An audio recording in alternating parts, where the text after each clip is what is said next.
Mateus capítulo 7, nós estamos numa série de mensagens, onde nós estamos enfatizando a importância de estabelecermos alicerces na nossa vida e na nossa família. E a gente vai meditar nessa noite dos versículos 24 até o 29, que é uma conclusão, fechamento, vamos dizer assim, do Sermão da Montanha. Então, capítulo 5, 6 e 7 de Mateus é o primeiro discurso de Jesus, e nós chamamos isso de o Sermão do Monte ou Sermão da Montanha. O Evangelho de Mateus é dividido em discursos, ele é enfático nessa questão dos discursos, das pregações do Senhor Jesus Cristo. E a gente vai meditar no final do primeiro discurso, da primeira pregação de Jesus, onde ele vai fazer uma comparação do prudente, do imprudente, do crente, do incrédulo, né, daquele que está na luz e do que não está na luz. E aqui ele vai nos dar dicas preciosas de como construir uma base segura para a nossa família e para a nossa vida. Quem achou, diga, achei. Ok, o texto diz assim: quem ouve minhas palavras e as pratica é tão sábio como a pessoa que constrói a sua casa sobre uma rocha firme. Quando vierem as chuvas e as inundações e os ventos castigarem esta casa, ela não cairá, pois foi construída sobre rocha firme. Mas quem ouve o meu ensino e não o pratica é tão tolo como a pessoa que constrói a sua casa sobre a areia. Quando vierem as chuvas e as inundações e os ventos castigarem aquela casa, ela cairá com grande estrondo. Quando Jesus acabou de dizer essas coisas, a multidão ficou maravilhada com o seu ensino, pois ele ensinava com verdadeira autoridade, diferente dos mestres da lei. Vamos orar? Amado e bendito Deus, nós queremos pedir que nesse momento o Senhor nos abençoe mais uma vez, iluminando os nossos olhos, Pai. Nós queremos, ó Deus, que o Senhor mais uma vez fale conosco, que o nosso coração seja, Senhor, receptível àquilo que o Senhor quer comunicar, aquilo que o Senhor quer falar com o teu povo, com a tua igreja, com a gente nessa noite. Sê conosco, nós esperamos ansiosos, ó Pai, que o Senhor nos fale mais uma vez, pois oramos em nome de Jesus. Amém. É importante a gente saber um pouco do contexto desse texto, e Jesus está fazendo uma série de ensinamentos, é um sermão, é por isso que é chamado de Sermão da Montanha, porque ele vai dividir os seus ensinamentos de maneira progressiva, vamos dizer assim. Ele vai fazer primeiro uma introdução com o que nós chamamos de bem-aventuranças. Então, as bem-aventuranças do Senhor Jesus Cristo é o anúncio de uma nova época, de uma nova era que está surgindo, diferente da era anterior, onde a aproximação de Deus, ela dependia de sacrifícios de animais, dependia de um local específico que era um templo e da mediação de sacerdotes. O novo tempo está chegando e a primeira coisa que Jesus faz é então introduzir o perfil do caráter daqueles que serão habitantes do reino de Deus. É mais ou menos aquilo que Moisés fez antes de entrar na terra prometida. Moisés tira o povo do Egito e ali à beira de entrar na terra prometida, ele então faz o seu discurso de despedida, o seu discurso final para o ministério de Moisés, mas era inicial para o novo momento do povo de Israel que entraria na terra prometida. Jesus então, ao iniciar o seu ministério, e Mateus vai organizar o seu evangelho dessa forma, ele coloca então Jesus como aquele profeta prometido por Moisés, que viria e ensinaria e orientaria e conduziria o povo de Israel a vitória final. Então Jesus começa o seu discurso, o seu sermão, colocando uma introdução, que vai ser o perfil do caráter daqueles que vão entrar e viver com ele por toda a eternidade. Logo em seguida, então, ele vai fazer contrastes entre o que disseram acerca da lei, o que ele diz acerca da lei. Ele traz uma interpretação correta acerca daquilo que Deus ofereceu lá no Antigo Testamento. E ele, no final, então, desse sermão da montanha, ele vai fazer contrastes, tá? E ali no capítulo 7, ele vai dizer, não julgue os outros. Por que ele diz isso? Não julgue para que vocês não sejam julgados. Porque a gente não pode avaliar, não é essa a questão. A questão é que a gente tem uma tendência de, na medida em que a gente vai descobrindo as verdades de Deus, a gente tem a tendência de olhar para o outro e tentar identificar se ele está cumprindo ou se ele não está cumprindo a vontade de Deus. Jesus, então, corrige essa perspectiva e ele diz, não, você não deve olhar para o outro e julgar o outro. Antes de você fazer isso, você deve fazer uma retrospectiva, uma autoanálise. Antes de você querer condenar o teu irmão, você tem que antes fazer uma avaliação correta de si mesmo. Mas ele não está dizendo que nós não devemos avaliar, tá certo? O espírito que por trás aqui dessa proibição é aquela avaliação, aquele julgar de condenação. Jesus não está fazendo isso. Então ele corrige essas coisas, e ele começa então, ele desenvolve um pouco mais, e aí ele vai falar sobre a porta estreita e a porta larga. O que Jesus está fazendo? Ele está nos dando condições de fazer uma avaliação. Ele vai falar, a porta estreita é a que conduz à salvação. A porta larga é a que conduz à perdição. Não existe evangelho fácil, não existe graça barata, não existe nada que não tenha um preço altíssimo a ser pago. Portanto, depois dele pregar todo aquele sermão da montanha, ele então está aqui confrontando o povo a serem sábios e não tolos. Quem é o sábio? O sábio é aquele que vai pelo caminho apontado por Cristo, e não pelo caminho apontado pelos falsos profetas e os falsos mestres. Então, aquele evangelho que diz assim, que Jesus está preocupado com o seu coração e mais nada, que para você ser salvo, você tem que só levantar a mão para Jesus, e uma festa maravilhosa é feita no céu, isso não é o evangelho verdadeiro, tá certo? O evangelho verdadeiro conta com um coração quebrantado e uma confissão verdadeira de pecadores arrependidos, e que abraçam, então, o perdão oferecido por Deus. Mas o caminho é estreito. Por que é estreito? Porque tem mais gente interessada no caminho largo do que no caminho estreito. Tem muito mais gente entrando pelo caminho da facilidade, da religiosidade, da falsidade, do engano, do que no verdadeiro evangelho. Ele vai um pouquinho mais dizendo para a gente o seguinte, aqueles que pertencem ao reino de Deus é como uma árvore. Então você não colhe, não é?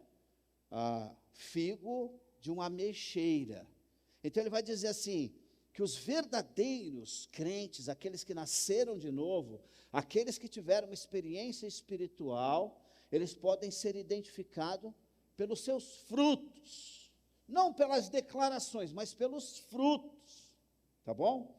E aí então ele vai falar sobre verdadeiros discípulos e falsos discípulos. E aí nós chegamos então no texto da nossa reflexão dessa noite. O construir sobre um alicerce firme. O que significa construir numa base segura? Eu separei 3 princípios aqui para compartilhar com você essa noite. O primeiro princípio é o seguinte, quando a gente pensa em construir numa base segura, o Senhor Jesus Cristo vai comparar isso com uma metáfora, tá certo? Qual é a metáfora? A metáfora da construção. Quantos aqui tiveram o privilégio já de construir uma casa? Não são muitos, tá? eu já construí várias casas, nenhuma era minha, mas eu construí várias casas. Lá onde a gente serviu o Senhor, lá do outro lado do mundo, em época de tufão, de terremoto e tudo mais, muita gente fica desabrigado, então casas provisórias são construídas. E essas casas provisórias se assemelham muito a essas casas que o Senhor Jesus coloca aqui, como as casas construídas na areia. São casas feitas, né, de material mais frágil, com estrutura menos sólida. Esse tipo de casa é uma casa provisória. Você não pode viver por longo tempo nesse lugar. Por quê? Porque seguramente a natureza vai se manifestar. E se você continuar naquela casa, grande será seguramente o seu prejuízo. Então Jesus vai colocar para a gente aqui o seguinte, que construir uma base segura, ou ser considerado sábio, prudente aos olhos de Deus, é aquele que investe numa base espiritual segura, que é o Senhor Jesus Cristo. Então, ele é a rocha, ele é a pedra angular, da qual toda construção segura pode contar com um alicerce sólido. O que isso significa? Significa o seguinte, meu irmão e minha irmã, o que você conhece de Jesus, você não pode estar contente com isso. O que você conhece de Jesus não é suficiente para você continuar a sua jornada com Cristo. Por quê? Porque Ele é mais do que você tem, Ele é mais do que você imagina, Ele tem muito mais a nos oferecer do que os nossos olhos limitados conseguem enxergar. Eis a razão de nós termos o Evangelho apresentado em 4 perspectivas. E quando a gente olha o Evangelho de João, ele vai mais fundo, ele mergulha mais fundo. Os evangelhos sinóticos, que é Mateus, Marcos e Lucas, apresentam Jesus a partir do seu nascimento terreno. E se nós tivéssemos só os evangelhos sinóticos, nós teríamos um conhecimento limitado da pessoa do Senhor Jesus Cristo. Então, quando João escreve, ele vai mais fundo, ele diz, aquele que nasceu das promessas, aquele que foi as promessas, o cumprimento das promessas de Deus, escrito por Mateus, ele já existia muito mais tempo que antes do universo ser criado. O que Jesus está querendo dizer para mim e para você? Que ser ouvinte, ele está falando para aquela multidão toda, que está com ele o dia inteiro. Então lá a gente tinha todo tipo de pessoas, desde os homens mais cultos, mais ricos, mais posicionados na sociedade, quanto o pessoal mais pobre, mais miserável, aquele que estava vivendo à margem da sociedade. E ele está comunicando o seu evangelho, as suas boas novas. Quais são as boas novas? Que Deus está abrindo a oportunidade para que todo aquele que nele crê possa ser incluído nos habitantes do reino de Deus, ou ser inserido na família do Senhor. Então Jesus diz assim, não basta você professar uma fé correta, você tem que ser praticante assíduo, e para isso você precisa investir em uma base espiritual segura e sólida, que é o Senhor Jesus Cristo. Não adianta você fazer parte de uma comunidade cristã, não adianta você abraçar uma denominação cristã, você tem que ter uma intimidade maior com Cristo, a ponto da palavra de Cristo ter alto preço para você. Então, dizer que nós cremos em Cristo é muito bom, mas não é suficiente para você dizer que você é um discípulo verdadeiro. Ele vai fazer um contraste entre o discípulo verdadeiro e um seguidor aparente do Evangelho. Então, a primeira coisa que eu olho nesse texto e eu encontro aqui, é Jesus falando para mim e para você o seguinte: o homem prudente, o homem sábio, o homem de visão da eternidade, é aquele que constrói a sua vida, a sua família, numa base segura. E para isso você precisa investir numa base espiritual sólida, que é o Senhor Jesus Cristo. Não adianta a gente ser herdeiro disso. Você já viu aquele ditado que diz que filho de peixe? No Evangelho não funciona desse jeito. O Evangelho, ele é um convite individual para pecadores arrependidos. Isso significa que o pai não pode salvar o filho não pode salvar o pai, mas o Evangelho é oferecido a todos, sem distinção. E sábio é aquele que ouve o Evangelho e que abraça como sendo um tesouro precioso na sua vida. O segredo de construir numa base segura também tem um segundo aspecto, que é inspecionar essa nossa base espiritual. O que significa isso? Significa o seguinte, que geralmente quando a gente se converte, a gente tem uma fome, uma sede de conhecer a Deus. Então a gente participa de tudo que é oferecido, a gente lê tudo que dá para a gente ler, a gente começa a ler a Bíblia, mas com o tempo, as dificuldades do mundo, os desafios que a gente tem, não é? Trabalho, casa, compromissos, inclusive igreja e tudo, isso vai minando um pouco a nossa fome e a nossa sede. Então nós precisamos estar inspecionando o tempo inteiro para ver se nós estamos construindo corretamente sobre a base, porque a gente corre o risco de desviar a nossa atenção para os cuidados desse mundo. Irmãos, a minha experiência na restauração aqui da igreja, na reforma da igreja, tem sido muito interessante. Por quê? Você faz um cálculo, e todo mundo que já fez reforma sabe disso. Você faz um cálculo, e a base do teu cálculo, geralmente no seu coração, é aquilo que você vai gastar. Mas na medida em que você vai fazendo a reforma, diferente de construir é mais fácil. Por isso que Jesus vai dizer para a gente o seguinte: sabe, aquele que constrói sobre a rocha, sobre um alicerce seguro. Por quê? Porque quando vier e virá sobre a casa, a chuva, o vento, não derrubará a casa. Quando a gente vai fazer reforma, a gente sempre percebe o seguinte: você mexe numa coisa e aparece 10 outras coisas que você precisa mexer. Eu lembro da pintura que eu fui fazer na casa da minha sogra, foi fantástico. E eu ainda envolvi um outro irmão, não é? A casa é grande, e eu falei, sozinho não dá. Aí eu chamei um irmão, eu falei, Wesley, é o seguinte, nós vamos pintar a casa da minha sogra, você topa? Só a parte de dentro. Ele falou, eu topo. Aí no dia de pintar, era o meu dia de folga, a gente chegou lá com todos os equipamentos que você imaginar que um pintor usa para pintar. Nós chegamos lá, a primeira passada de rolo que a gente deu, caiu um tampão desse tamanho da parede. Caiu um tampão desse tamanho da parede. E aí, quando a gente olhou aquilo, eu falei, meu Deus, e agora? Tem que passar a espátula. Quando enfiou a espátula assim, que puxou, foi arrancando o tampão da parede de fora a fora. Havia uma infiltração naquela região que foi minando o cimento, a areia, que foi prejudicando o reboco.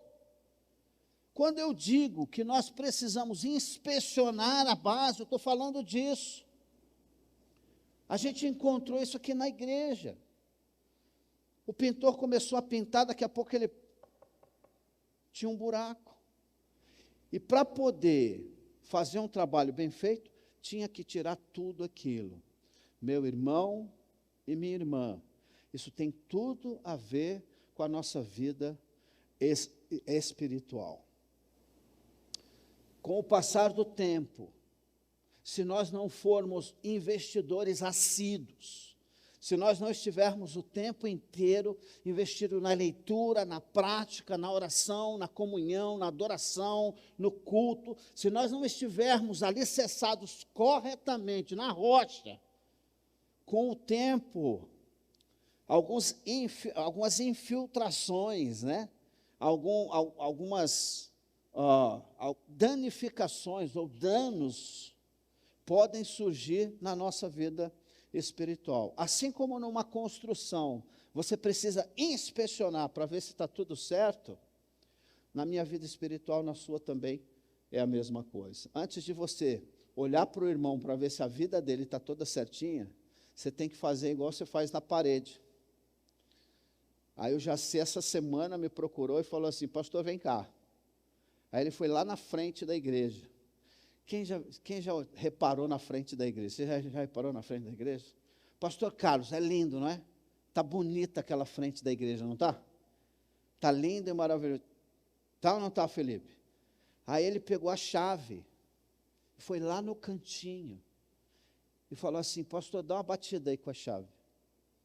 Eu falei: não, mas está tudo em ordem aqui. Ele falou: dá uma batida. E eu peguei a chave e bati. Estava oco. E aí nós percebemos que no canto ali, da frente da igreja, de fora a fora, está estufado. Está estufado. O que isso significa, irmãos? Quando situações espirituais desse tipo acontecem na nossa vida, nós temos indicadores.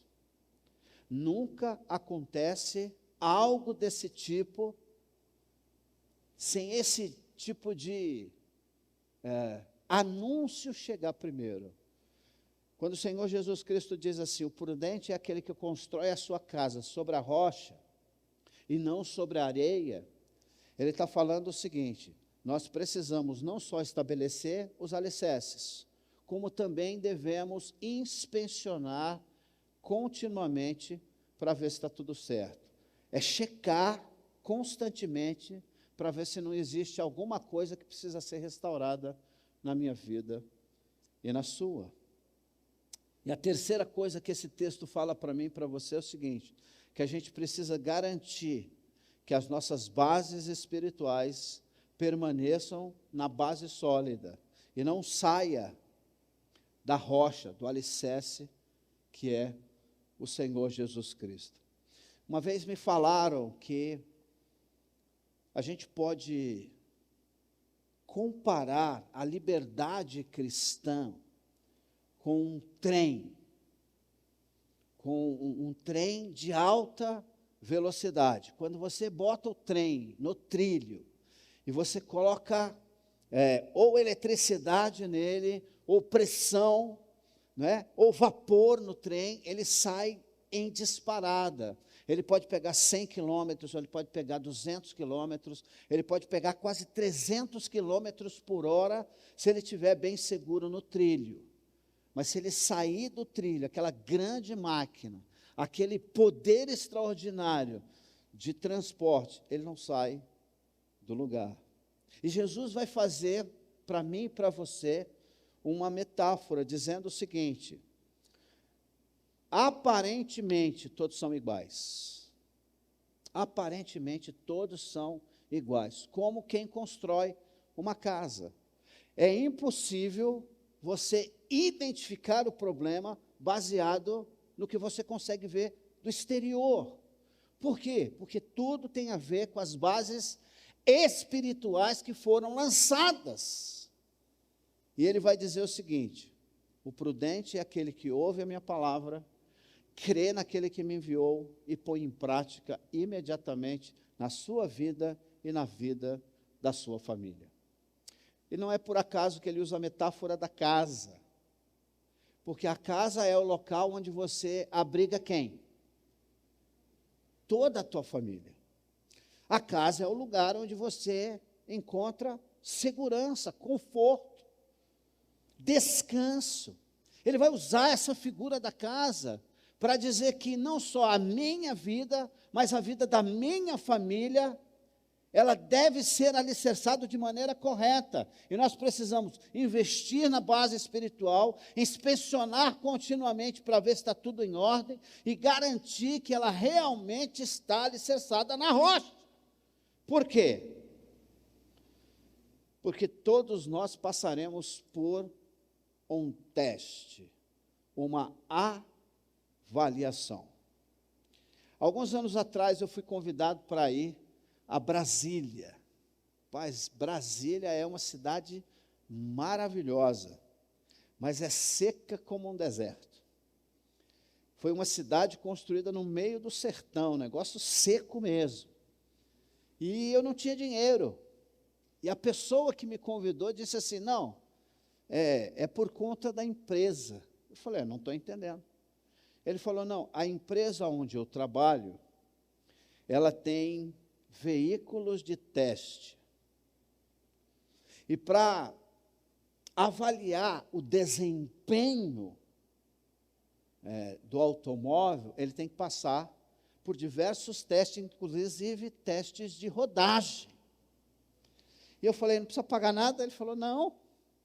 Eu falei, se é assim, eu vou. E eu fui com ele de São José dos Campos a Brasília, ida e volta. E lá ele tinha que anotar tudo que acontecia com o carro, inclusive velocidade, terreno que ele passava, tempo de rodagem e tudo mais. Jesus está dizendo para mim e para você o seguinte, que aqueles que dizem que confiam nele, aqueles que dizem que querem se tornar seus discípulos, eles precisam entender uma coisa, que o discípulo verdadeiro vai ser testado. O discípulo verdadeiro vai passar por situações de prova, aonde ele vai poder confirmar que ele é um discípulo verdadeiro ou não. E essas provas têm a ver com os embates da vida que todo mundo passa por eles. Por isso ele vai trazer a metáfora da casa. Por quê? Quando você constrói uma casa, e alguém constrói uma casa do seu lado, os dois vão enfrentar as mesmas situações de adversidade com relação a tempo. E quando eu digo tempo, eu estou dizendo chuva, sol, vento, enchente e todo tipo de coisa. Jesus vai comparar a vida cristã e a vida de um discípulo verdadeiro com um homem que construiu a sua casa na rocha e não na areia. Aquele que constrói a sua vida na rocha, consegue enfrentar essas calamidades que ele vai colocar aqui. Ele diz assim, quem ouve as minhas palavras e as pratica é tão sábio como a pessoa que constrói a sua casa numa rocha. Quando vierem as chuvas e as inundações e os ventos castigarem a casa, o que ele quer dizer com quando? O que ele quer dizer com quando? Ele não está dizendo se. Ele não está dizendo a possibilidade. Ele está dizendo o seguinte, vai acontecer. Vai acontecer o quê? Chuva forte, inundações e ventos vão castigar aquela casa. Quando chega nas parábolas, ainda em Mateus, ele vai falar sobre a parábola, né, do joio e do trigo. Quem lembra da parábola do joio e do trigo? E lá ele vai dizer dos diferentes tipos de solo que recebem a boa semente, que é a palavra de Deus. Ele está falando a mesma coisa aqui. Mas aqui ele está dizendo para mim e para você o seguinte, garantia de uma base segura não está na aparência, está no estabelecer um alicerce seguro em Cristo. E eu tenho compartilhado com vocês, nesse quase um ano que eu estou aqui com vocês, que a igreja não salva ninguém, irmãos. Trazer os seus familiares para a igreja não lhe dá crédito espiritual nenhum. Nós precisamos levar os nossos familiares, minha esposa, meus filhos, minha sogra, meu sogro, até, né, os animais pets que você tem na sua casa, você tem que levar para Cristo. E quando eles forem alicerçados em Cristo, aí a igreja vai fazer sentido para mim, para você e para eles. Não adianta trazer pessoas que não têm Cristo para a igreja, acreditando que a igreja vai trazer benefício espiritual para eles. Você está entendendo? Você tem que levar as pessoas para quem? Para Cristo. E a igreja deve ser uma consequência natural desse relacionamento do indivíduo com Cristo. É o que ele está dizendo aqui. Aqueles que edificam a sua vida, alicerçado em mim, esses vão superar chuva, inundações e ventos fortes que se lançam contra ele. Tudo isso se lançará contra ele, e ele permanecerá firmes. Ou eles permanecerão firmes. Mas aquele que vive da aparência, aquele que pode ter todo o design externo idêntico, se o alicerce não tiver firmado na rocha eterna, quando essas calamidades bater, chuva, inundações e vento, lançarem contra a casa, ela não terá estrutura para suportar a provação. O que são chuvas, inundações e ventos fortes? São as provações que todos nós, mais cedo ou mais tarde, passaremos na nossa vida. Como é que o crente enfrenta as provações? Louvando a Deus. E aí você diz assim, pastor, mas é muito difícil a gente passar por situações dessas, louvando a Deus. Não se a sua vida estiver alicerçada no Senhor.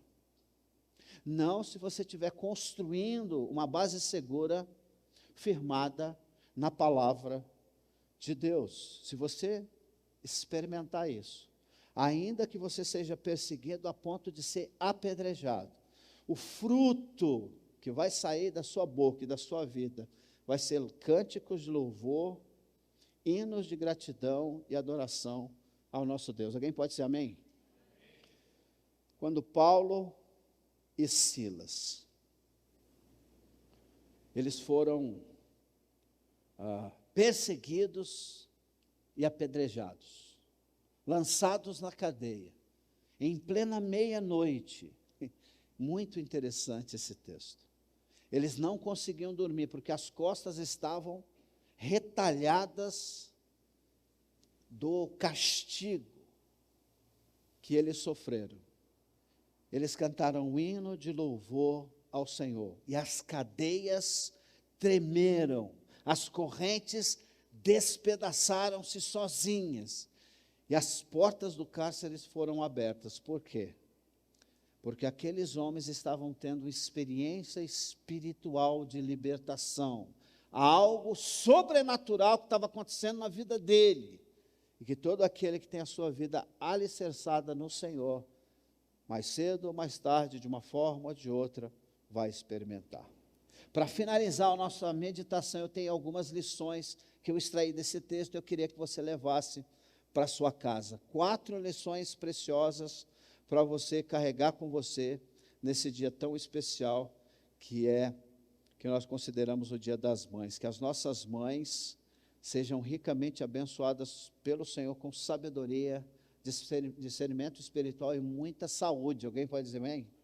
Saúde para as nossas mães lindas, que têm suportado cada um de nós em nossa jornada. Primeira lição: quando nós edificamos sobre um firme fundamento que é Cristo, nós podemos resistir a todo tipo de provação que vier na nossa vida. Eu não sei se você conhece crente que quando a situação começa a ficar difícil, ele começa a reclamar, começa a murmurar, seguramente alguma coisa não está funcionando bem na estrutura espiritual dessa pessoa. Quando você está em Cristo, você tem poder para suportar toda e qualquer provação. Segunda coisa, cabe profundamente às suas bases espirituais, e você terá uma vida saudável. E quando eu digo uma vida saudável, eu não estou dizendo que você está livre de ficar doente. Eu estou dizendo que a sua vida espiritual vai estar intacta. Nada vai acontecer com a sua vida espiritual. Por quê? Porque você está alicerçado profundamente num alicerce espiritual sólido. Terceira coisa, desenvolva a sua fé profundamente. E quando as tempestades da vida soprarem com força, as suas bases estará intacta. O que isso significa? Significa que você pode ter danos externos, mas internamente você vai estar perfeito. O que isso significa? Pode ser que você perca um fio de cabelo, pode ser que você seja, tenha uma ferida ou outra, mas a base, a sua base vai estar sólida e segura para a sua segurança. E a última coisa que eu queria que você levasse para a sua casa, garantir que as suas bases sejam mantidas em bom estado e conservação é um ato de sabedoria da sua parte. Fazer parte da igreja é uma bênção. A igreja do Senhor é uma bênção. É um lugar de conforto, é um lugar de fortalecimento, é um lugar de restauração, é um lugar de cura. Mas a motivação de nós estarmos juntos como família, como povo de Deus, tem que ser Cristo Jesus, nosso Senhor. Construa uma base segura e você vai ser uma torre forte, não só para a sua vida, mas para todos aqueles que vivem ao seu redor. Se você estiver bem sólido, bem firmado em Cristo, você pode se tornar instrumento poderoso nas mãos do Senhor para abençoar não só a sua família, mas todas as famílias que vivem ao seu redor. Na batalha permaneceremos em fé. Se exército